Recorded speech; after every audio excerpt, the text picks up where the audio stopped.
This is the NSPN Prep Update, a weekly look at scores, highlights, and stories from across the state. We go to the NSPN studios. Here's your host, Ryan Phelps. Hello and welcome to the NSPN Prep Update for December 22nd. Coming up on today's show, two of the best meet in boys basketball. And a new Hall of Fame is coming to Minnesota. We'll meet a football star getting ready for hockey. And our school snapshot brings us to a food shelf. But we start on the hardwood and some dynamic dunks. St. Thomas Academy versus Tartan. Jalen Gorgon with the steal and slam. As the Hulk would say, enough said. Tartan wins 84-70. Cretin-Durham Hall versus Totino Grace. Eagles looking to extend their lead over the Raiders. Good passing along the perimeter sets up Malachi Hill with the assist to Dothan and Jonabola for three. Eagles needed that as they hold off Cretin-Durham Hall 65-63. Totino Grace has won their first 5 games of the season. Maple Grove versus Eastridge. Crimson trailing and needing a little help. After a miss, Max Iverson in transition dishes to Babukar On, who is spot on for the three. That would help Maple Grove come back, and the Crimson rally to win 80-75. They are now 5-1 this season. First loss of the year for Eastridge. Rosemount versus Park. 13-point lead for the Irish, but they can play defense too. Kavari Flowers with the steal, and the Ricky Rubio-like no-look pass to May and Dixon for the layup. Rosemount wins 75-67. There's a battle at the top of the girls' state basketball rankings where there are only a few unbeaten teams remaining. One of them is Minnetonka. They had their hands full this week with another top team. Minnetonka versus Waconia. No time for mistakes here. Under 8 minutes to go and a 2-point lead for the Skippers. Lariah Wright with a fake drive opens up a look for Micah Chose, and she connects for 3. Minnetonka stays perfect on the season with a 73-64 win over Waconia, who loses for just the second time this year. Cretin-Durham Hall versus De La Salle.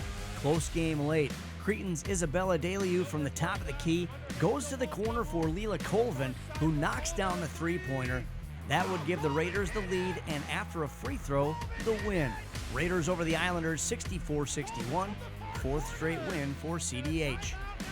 Delano versus Orono. Our own Mike Peden in Orono provides this.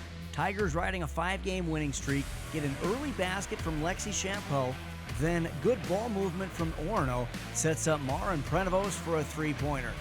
Later, Champeau looks to set up Addie Iverson, but Maya Moore telegraphs the pass and gets the block. Orono wins 79-46.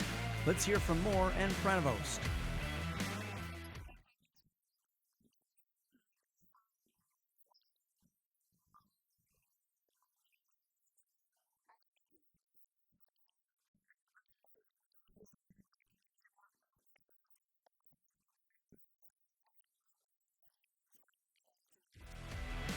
Mike Peden also stopped by Harding for their 1981 and 91 state championship runners-up anniversary celebration. He spoke with Rolanda McKinley-Williams and Heather Catola-Martinez about reconnecting with teammates and memories. Some of the things that they taught me back then, I still use today. They taught me that if you want something, you put your passion into it, you throw it 100% into that game, into whatever it is that you want to succeed in. And all you have to do is try. One of my favorite moments, of course, it was the state basketball tournament, but it was the fact that before that was working to get there. And when you are able to see the fruits of your labor pay off, it's like it's all worth it. We had the best group of women athletes, and girls sports were still up and coming. They were still a newer thing, and to see where they've gone this far, my daughters both played sports through high school, and so that group we had was just one of a kind. Just an awesome opportunity to come back. Haven't been back in the high school many years. Lots of great memories here. Lots of great things going on, and when it worked, we were just excited for the opportunity. So just excited to be here and be a part of these, watch the girls play today and see some old teammates and our coaches, and it's awesome. There's still plenty more coming up on the NSPN Prep Update. We travel to Edina to meet an impact player at this year's Prep Bowl, who's now onto the frozen pond. And we'll bring you to a school for some lessons in home ec. But first, it's trivia time. It's a two-part question. Where are the NHL Hall of Fame and the United States Hockey Hall of Fame located? Two different spots. The answer and hockey highlights when we return.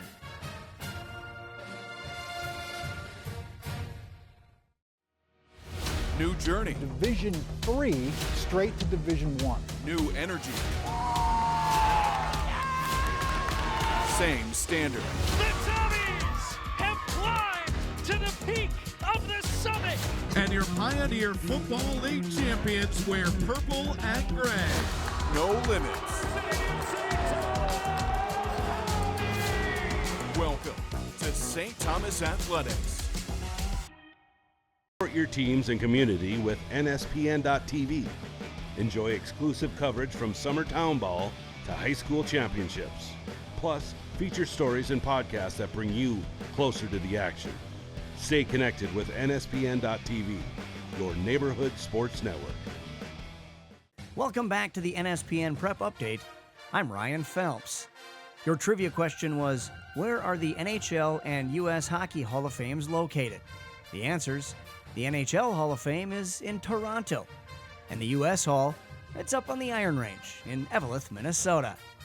It was announced last week that the Minnesota Hockey Hall of Fame will open in 2028 in Invergrove Heights. The CEO is our good friend Natalie Darwitz. She's on the Mount Rushmore of hockey here in the North Star State. Girls hockey highlights: Andover versus Elk River. Huskies have a lead in the second period and a face-off in the Elk River zone. The puck is eventually played behind the ER net, where Iceland Larson takes control and feeds teammate Julia Gertis, who goes top left corner for the goal. Andover wins 5-1 for their 7th win of the year. Proctor Hermantown versus Dodge County. Big-time pressure from the Mirage in the second period. 2 saved shots and an intercepted clear keeps the possession. Then Cambria Thomas passes to Presley Paulson for the goal. There's something about that top left corner. Mirage win 5-1, just the 3rd loss of the season for Dodge County. Wayzata versus Blaine. Already up 2-0 in the 3rd period, Wayzata set up to get more. Getting control in the neutral zone, Wayzata's Julia Stopiak with the perfect blue line pass to Sofia Kalebo, who feeds Kara Knutson for the one-timer. Wayzata wins 4-0, their 4th win in a row. Over the last few weeks, prep athletes have been transitioning from the outdoor fields to the indoor courts and rinks. Our own Andrea Mayu caught up with a standout who made a buzz this year at the Prep Bowl to see how he's preparing for the winter sports season. At Braemar Arena's South Rink, sounds of practice as these skaters enjoy a lull in the schedule before the hockey season hits full stride. Pretty much after hockey season, I put my bag away, and then just kind of whenever hockey season starts back up, it does, and I pick it up from there. So for me, it's just kind of getting my eyesight back down, tracking the puck. A welcome warm-up for Chase Bjorgard, who is one of a handful of Hornets whose transition onto the ice cut short for good reason. Use a stiff arm, get about 10-15 more yards with that. Holy smokes, what a play by Chase Bjorgard. Just a few weeks prior, Edina beat Moorhead in the 6A State Football Championship, earning the school's first ever Prep Bowl title. Bjorgard tying a Prep Bowl record with 6 touchdowns. It was a 320 rushing yards kind of night. All my coaches thought I was possessed. Definitely an unreal moment for sure to be able to share that with my teammates. That might be one of the best individual efforts of an athlete in Edina history for a long period of time. It's the kind of athlete Coach Giles loves to have in net. He's extremely well conditioned. He works extremely hard in practice. He takes that leadership role the entire time in the locker room and out of the locker room. A running back and goaltender, not a common combination. No. Taking a more individual mindset within the team game helps him on the field and the ice. As a running back, just kind of, obviously I got to rely on my teammates as well. But at the same time, it's me with the ball most of the time if it's a run play, and then kind of the same thing with hockey, it's me in net. So I don't think the two sports are very similar in that, but I think just from a mental aspect, it's just being able to control what I'm doing individually. What's incredible about that, it's not his best sport either, so What do you consider his best sport? Well, we are hockey coaches, so we expect him to be the best hockey player we can have. So, but he's extremely good in baseball. For now, the focus is here, staying healthy, with an eye on 3 targets for this 3-sport athlete. Goals are always state championship. Win as many games as possible as well. Make as many saves as possible in that exact order. With the Hornets, I'm Andrea Mayu for NSPN.TV. Thanks, Andrea. Some boys hockey highlights: Holy Angels versus Benilde St. Margaret's. If at first you don't succeed, Cole Cheeseman follows a miss with a goal just 36 seconds into the game, and as you see in the rest of this highlight, he'd shoot, and get the natural hat trick just before the end of the first period. Stars would win 5-2, 7 straight wins for Holy Angels since dropping their season opener. Orono versus St. Cloud Cathedral, tied at 3 in the third. Don't blink on this one. Off the face-off, Jake Bradstock from the blue line fires a laser into the Crusader net.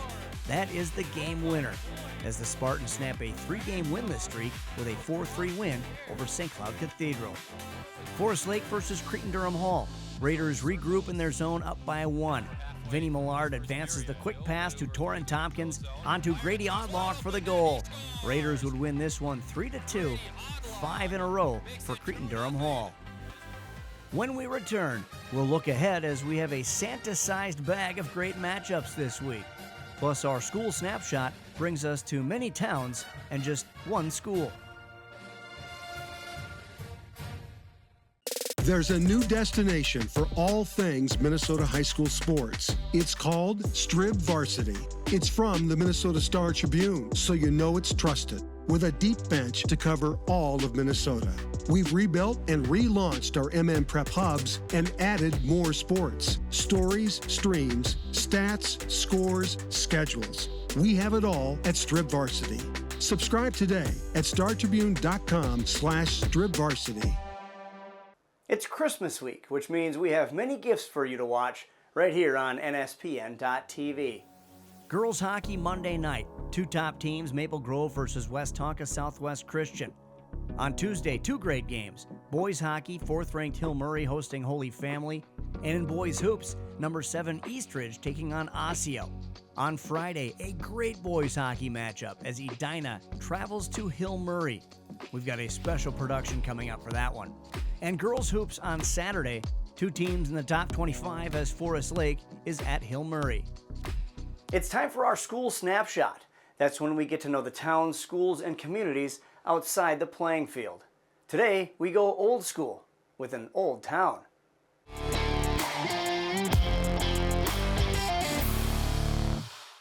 St. Francis High School, founded in 1914, located 37 miles north of the Twin Cities, and is home to about 1,100 students who come from the communities of St. Francis, Bethel, East Bethel, Oak Grove, Andover, Now Then, and portions of Athens and Stanford townships.